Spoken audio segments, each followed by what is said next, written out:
નમસ્કાર દર્શક મિત્રો, દિલોક સત્તા શોમાં આપનું સ્વાગત છે। આપણો દેશ ભારત એ સાપથી સમૃદ્ધ દેશ છે। જંગલો, ખેતરો, શહેરોમાં સાપો જોવા મળતા હોય છે। ભારતમાં સાપની અઢળક પ્રજાતિઓ જોવા મળે છે, જેમાંથી કેટલીક પ્રજાતિઓ તો ખૂબ જ ઝેરી હોય છે। આમાંની કેટલીક પ્રજાતિઓ એટલી ખતરનાક છે કે જેમના કરડવાથી જીવલેણ પરિણામ પણ આવી શકે છે, જેમ કે કાળો કોબરા, જેને ભારતીય ક્રેટ તરીકે પણ ઓળખવામાં આવે છે। તે ભારતના સૌથી ખતરનાક સાપોમાંનો એક છે। આ સાપ તેના શક્તિશાળી ઝેર માટે જાણીતો છે, જે ચેતાતંત્ર પર હુમલો કરે છે અને જીવ ગુમાવવાનું કારણ પણ બની શકે છે। કાળા કોબરા કરડવાથી ઘણીવાર રાત્રે પણ જીવ જતો હોય છે। જ્યારે વ્યક્તિ સૂઈ જતો હોય છે ત્યારે તેને ખ્યાલ પણ નથી હોતો કે તેને કરડવામાં આવ્યો છે। સાપ અને આ કાળા કોબરાનું ઝેર એક શક્તિશાળી ન્યુરોટોક્સિન છે, જે ચેતાતંત્ર પર હુમલો કરે છે। જ્યારે આ ઝેર શરીરમાં પ્રવેશ કરે છે ત્યારે તે ચેતાકોષોને નુકસાન પહોંચાડે છે। આના કારણે સ્નાયુઓની પ્રવૃત્તિઓ બંધ થઈ જાય છે। આ વ્યક્તિની શ્વાસ લેવાની ક્ષમતાને અસર કરે છે અને તેઓ ઊંઘમાં મૃત્યુ પામતા હોય છે। ઉત્તર ભારતના કેટલાય ગામડાઓમાં સામાન્ય ભારતીય ક્રેટને શ્વાસ ગળી જતો સાપ કહેવામાં આવે છે। જોકે નિષ્ણાંતોનું માનવું છે કે સાપોનો ડંખ એક કાયમ જીવલેણ હોતો નથી।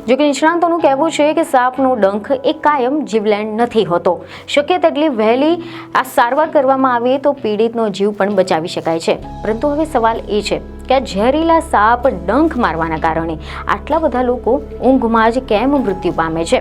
તેના ઝેરની માનવ શરીર પર કેવી રીતે અસર થતી હોય છે?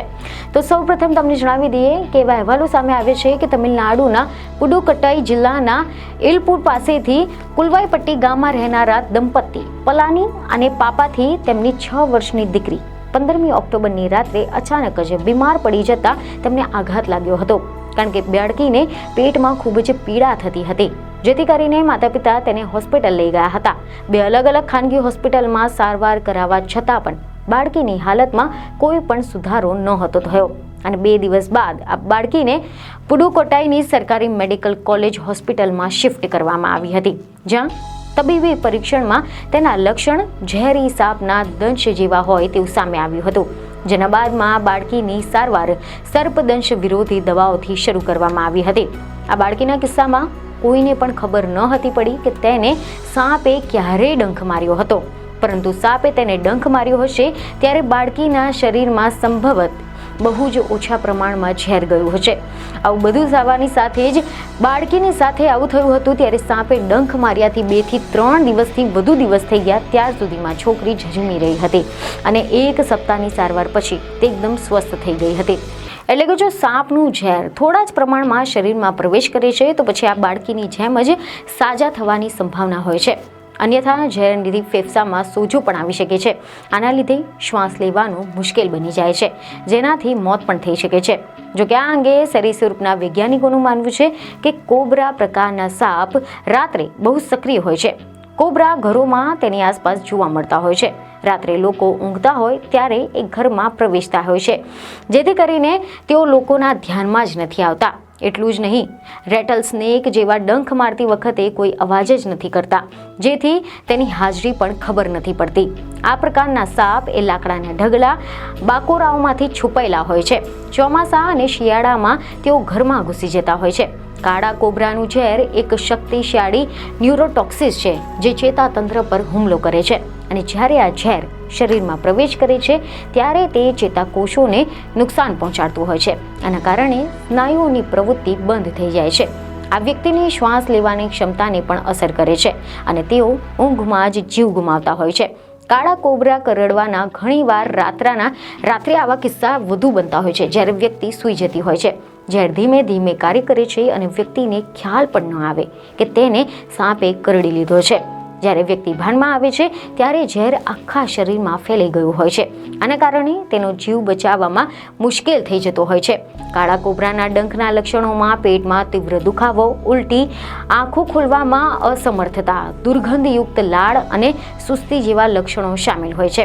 મોટાભાગના સાપના દંશના નિશાન જોવા મળે છે, પરંતુ કાળો તરસ સાપ ડંખ મારે તો ક્યારેક નિશાન પણ ન જોવા મળે।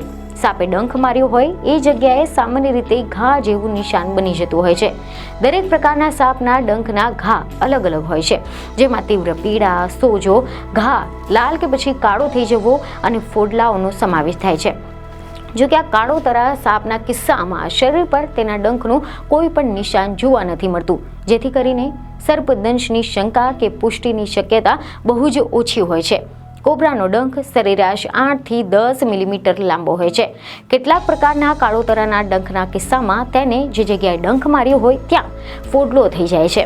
જો કે કાળોતરાના ડંખના કિસ્સામાં આવું કોઈ પણ નિશાન નથી હોતું, જેના કારણે તેની ઝેરીલા તીક્ષ્ણ દાંત પર 4 મિલીમીટરથી પણ નાના હોય છે અને શિયાળામાં ગરમી માટે તેઓ ઘરોમાં ઘૂસી જતા હોય છે.